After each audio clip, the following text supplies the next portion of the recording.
நெற்றி கண்ணில் உதித்த போத ஸ்வரூபன் பொற்பாதம் தன்னை பணிந்து போத ஸ்வரூபன் பொற்பாதம் தன்னை பணிந்து போத ஸ்வரூபன் பொற்பாதம் தன்னை பணிந்து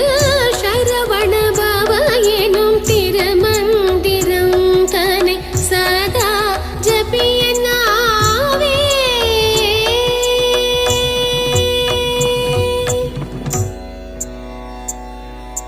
சில்லின மெல்லிய தென்றலும் வந்திசை சொல்லியது சுவை அள்ளியது மனம் இல்லென சொல்லியும் துள்ளியது